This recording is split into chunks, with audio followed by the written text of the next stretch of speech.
8 players that are criminally underrated in 2025, guys. These are dudes that are going to smash ADP. I'm Ron, this is Never Lucky. We know ball, we just have zero luck here. In Monday's video, I covered 6 landmines, 6 players you want to avoid. These are players that are going to ruin your chemistry. They're going to just like tank your team. They're not going to be good for your locker room. And I just want to first of all thank everyone for commenting, liking, and really showing support for the video.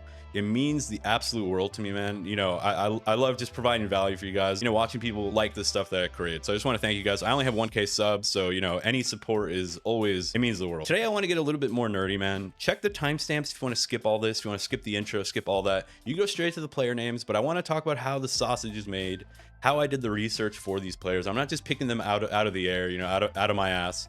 So here's the approach, man. Most of the time in our home leagues, with our buddies, with our friends, you know, our redraft league, our office league, I call them our YMCA leagues. These are like your basic non-sharp leagues where one guy's not even watching football, another dude just had a kid. I'm going to be that guy actually this year that's going to be having a kid during fantasy. So I am that man. I had 2 choices, right? I can either just take my rankings, compare them with ADP. That's not very quantitative or qualitative, right? And my second choice was I'm going to go and grab like the big money leagues, NFC, FFPC, underdog, best ball leagues. And I want to compare those to our typical home leagues rather than to my own rankings, right? And then I also have my rankings in there. So I spent like 5 hours today whipping up this ADP sheet, man. It is inspired greatly by Ron Stewart, one of the GOATs in fantasy football. He does this where he takes the high stakes leagues and he tries to find like value players, right? So this is very much inspired by that, but I'm going to combine it with my rankings. We're going to talk about why these guys are values, why they might not be, right? So I've done the research. I sat down. I think these guys are going to smash ADP. I circled some names, and the first name on this list is going to be Baishal Tootin, somebody that I've been talking about the entire offseason. Baishal, I don't really know. It doesn't really matter. He's a beast. 183 average in your redraft leagues, 135 in NFC. So he's been drafted about 50 spots ahead in these, you know, super money leagues. Athletically, he's an absolute monster. 9.55 RAS score, like in every 40-yard dash, 20-yard dash, 10-yard split, vertical, broad jump, everything. He's an absolute beast. He's a little bit undersized, but he's a bowling ball, dude. He's very compact. His career yards after contact per attempt, 96th percentile, while Bijan Robinson was 99th. So he's like up there in that, you know, 95 plus percentile. Career missed tackles forced, 98th percentile. Bijan is 99th. I just wanted to compare it to Bijan because of, you know, what a great prospect he was last year. Sports score, which is like an athleticism score, 99th, while Bijan is 84th. So he's actually more athletic than Bijan Robinson, which is insane, bro. The guy's an absolute dynamo, and he's one of the most athletic RBs in a long time. He's very explosive, great after the catch, great after contact, which is like a crazy combo for such a small guy. Think like Darren Sproles, but even more condensed and even more like elusive and quick. He's actually faster than Darren Sproles. 10th in yards after contact per attempt, breakaway percent, 8th in elusive rating. The dude has it all, man, and he joins a team, which there's a lot of ambiguity, right? We're expecting it to be Travis Etienne. He got a lot of the first team reps in the first preseason game, but then you have Tank Bigsby, who was splitting work with Travis Etienne last year. And then they bring in Liam Cohen. He comes from the Buccaneers last year. He's now joining the Jaguars, and they go after Baishal Tootin in the draft. They wanted this guy. They circled him on their draft cheat sheets, and they drafted him. Now the only like negative where I'm a little bit concerned: 0 under center runs in 2 years of Virginia Tech. He was very productive in college, but he never really ran under center. So I think it's possible that he never really takes full control of the backfield. He's never like an under center between the tackles runner, but I think he's going to be like their gadget player, their secret weapon. I think he's going to be like their Darren Sproles, and a dude that you can get, you know, in the 100th plus ADP. Absolutely one of my favorite late round running backs. I'm reaching for in multiple rounds, dude. I fucking love Baishal Tootin. I think there's no way he doesn't smash his ADP. The next player is Cedric Tillman. So his average redraft value is in the 200s, bro. 224 on Cedric Tillman, while NFC ADP has him at 143. So there's a huge disparity there. There's almost like 80 picks in disparity. So Amari Cooper gets traded last year. Cedric Tillman steps into that X receiver role. That's like your deep threat role. And he was an absolute beast, dude. He was like a wide receiver 1. If you look at his game logs here, 18, 28, 19 fantasy points by week. Then 7, then he gets a concussion, and then he's out for the season. So Cedric Tillman showed us a lot, man. He showed that he can be like a really good wide receiver 2, if not, you know, threatening for that wide receiver 1 role. To be fair, it was Jameis Winston. You know, all ships, you know, rising tides lift all ships. Jameis Winston is the wide receiver whisperer. He's absolute fantasy gold, but nevertheless, he looked great, right? And here's why I think he's such a value pick, right? So the Browns are expected to be dog water. They're expected to be absolute butt cheeks of a team, like last in almost every category. But they're expected to be the fourth worst defense in points allowed. So that's seemingly bad from a if you're a Browns fan, but for fantasy that's great, right? Because seventh in pass attempts. These are all based on Mike Clay and Las Vegas lines. They create projections every year. Most fantasy people on YouTube like just reference those, Mike Clay projections, Vegas lines. They have the 26th toughest schedule, fourth worst defense, seventh in pass attempts, total pass attempts. So that's like the formula for fantasy gold, right? That's like the Bengals, except with a shitty offense. But nevertheless, it's going to be an environment where there's going to be a lot of garbage time, right? That's magic, dude. It's magic for a guy like Cedric Tillman, who's a deep threat, right? Defense is kind of let off the gas a little. They kind of relax. They know they got the game in the bag. They're getting blown out. So if you squint hard enough, this man kind of looks like Nico Collins galloping down the field. I want to show you guys this quick video. Hopefully there's no sound exploding your guys' ears. So just a little fake inside to the outside, galloping down, dude, jumps up, grabs it. If you squint hard enough, and when I say squint hard enough, man, I mean like close your fucking eyes, dude, duct tape them closed. He kind of looks like Nico Collins a little bit, the way he gallops, the way he moves. I don't know. Maybe I'm reaching, but in the 140th pick, dude, you can do way worse. So we're gonna continue now. The cons obviously is that it's unproven. He doesn't have a lot of work. He's competing with Jerry Jeudy, who's gonna be the top guy, and Joku's also like a threat for red zone work. Deontay Johnson is there, but Deontay Johnson is liable to like bitch slapping a coach and then getting fucking suspended. So we're not too excited about the Browns in general. The quarterback situation is also butt cheeks. So moving along now, though, that's Cedric Tillman. Jalen Noel, next player who's an absolute value, dude. Now, I will preface this by saying Jalen Noel could end up being nothing, but you're getting him so late where in redraft, he's being drafted in the 300s, 307. You're probably not even getting to him in most shallow leagues, right? If you're like in a 12-man league, maybe 6 bench spots, you're never going to get to the area where you could draft Jalen Noel. But I want to make a case for it. I want to make a case for why you might want to grab him with the last pick in your draft. Mixon is already dealing with injuries, and he's just a very inefficient running back, even when he's back. Nick Chubb might be cooked. We don't really know what he's going to look like. The Texans O-line is literally ranked 32nd in the NFL by consensus ranking. I have an offensive line report where I took all the different publications like Fantasy Pros, FF, PFF. I took all of them, all their offensive line rankings. I consolidated them to one consensus ranking. You guys can grab that from my Patreon. It's literally free. Another reason is that Stroud is a good quarterback, right? So Stroud's good. The run game's going to be bad. Nico Collins, clear lead back. Don't get me wrong. After him, the number 2 spot's kind of up for grabs. We're expecting maybe it's going to be Christian Kirk, but he's 28. He's coming off a broken collarbone. He's kind of past his relevance, in my opinion. And then you have Jaden Higgins, who gets drafted ahead of Jalen Noel. Both of them come from the same college football team. Both of them were very productive. So it wasn't clear that Jaden Higgins was a better wide receiver. He just has that more prototypical alpha type body. Pause. Jalen Noel is more of that speedy Josh Downs type player, and that's an archetype of a player that I really love. Think about Matthew Golden, Josh Downs, even Jamar Chase could fit into this role. He's kind of a little bit of a smaller but speedy, very shifty wide receiver. Play him out of the slot quite a lot. So Jalen Noel, we might be a season early on him. He might be a dude that you're going to want to go out and grab. If you're in a keeper league, definitely draft him late so that next year you might have a smash pick. I love him, dude. And in the preseason, he actually did something. And we're going to get super excited about one play because, we are hyperbolic for sure. They've set him out into motion out wide. He catches a screen, set up for him. Dude, you love the manufactured touches. The contact balance to break like 3 tackles and fall forward for a first down. Limited action. I know. We're not gonna, get our panties up in a bundle. We're not gonna get our jimmies rustled because of one catch, but just the fact that they got him a manufactured touch, a screen, and he did something with it. He did a lot with a little. I love it, dude. I love Jalen Noel. You never know. It's gonna be a very bad offensive line, very bad run game with a very competent quarterback. This team might lead the league in pass attempts, man. It's possible. They're gonna be like the Bengals from last year. No defense, no O-line, but a good quarterback who can sling it. I'm not saying he's going to be like Burrow, but it's possible. That's why I love Nico Collins as well. But anyway, we're not going to talk about Nico Collins. We're going to move along. We're going to talk about Emeka Egbuka.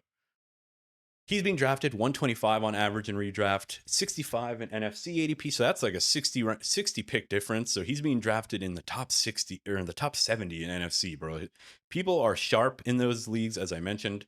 He broke the career reception record at Ohio State. That's no small feat, bro. The dude was an absolute beast at Ohio State.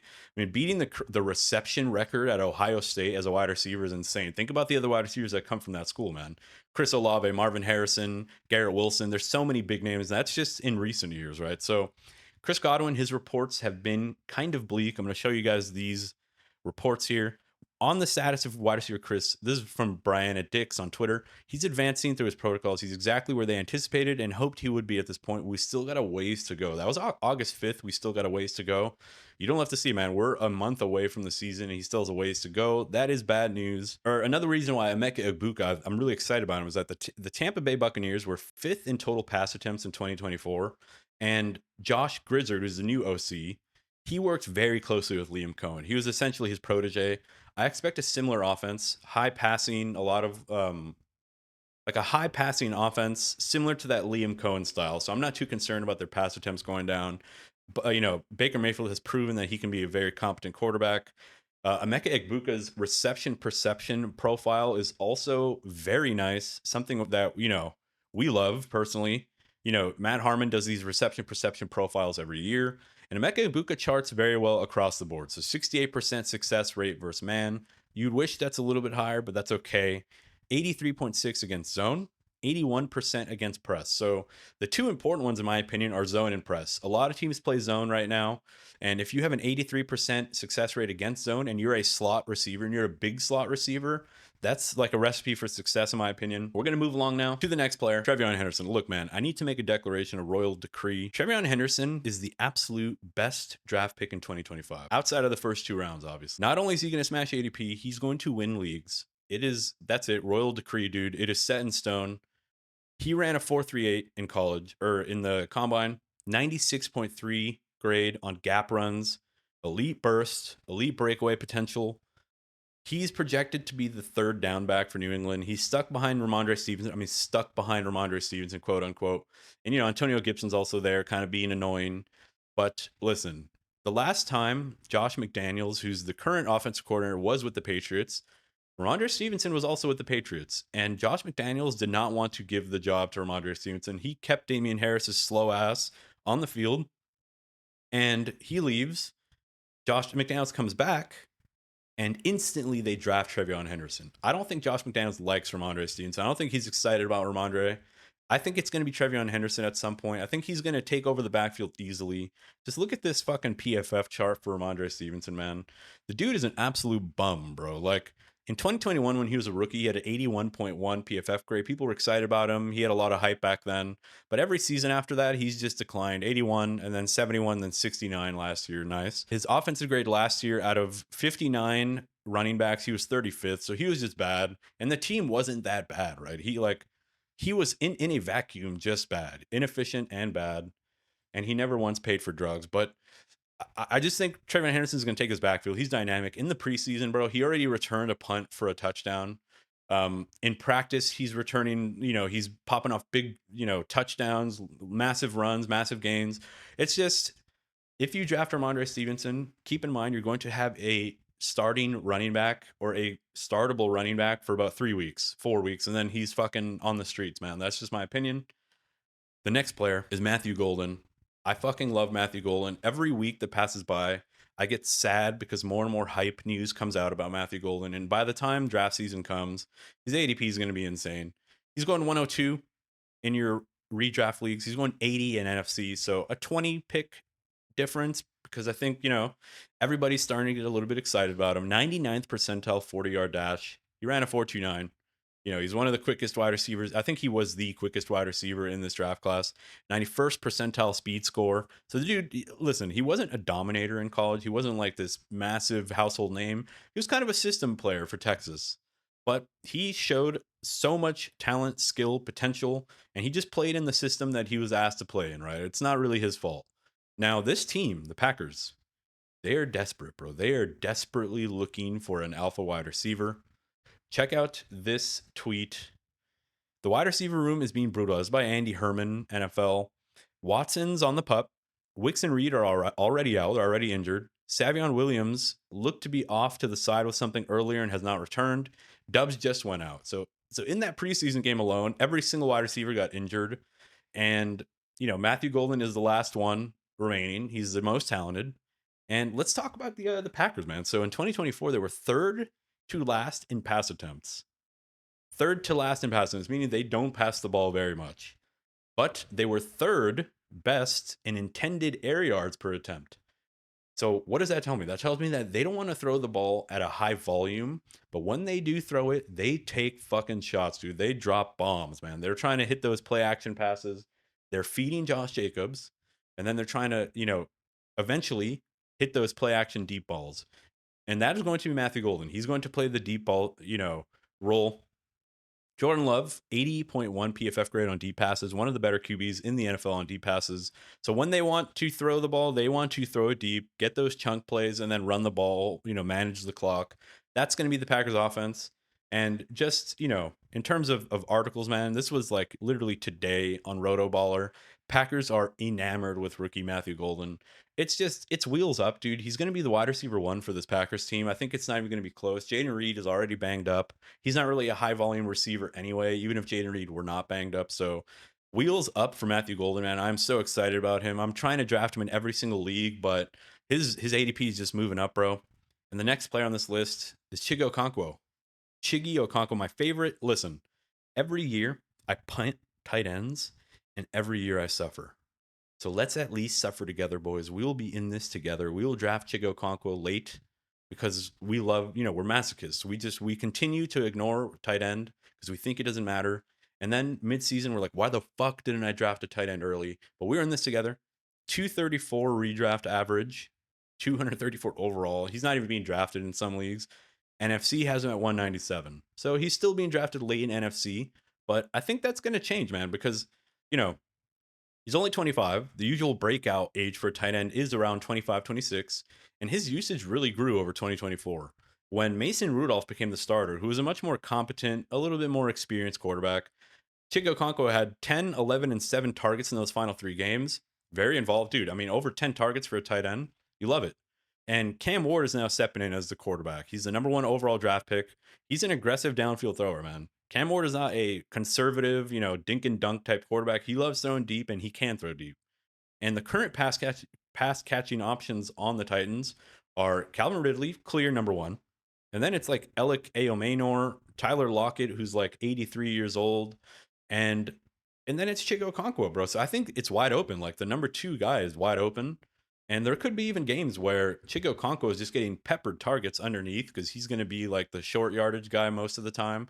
But don't get me wrong, Chiggy Okonkwo is a burner, dude. He can actually like make plays. He has good yards after the catch potential. He's a very explosive, fast tight end. Don't get me wrong.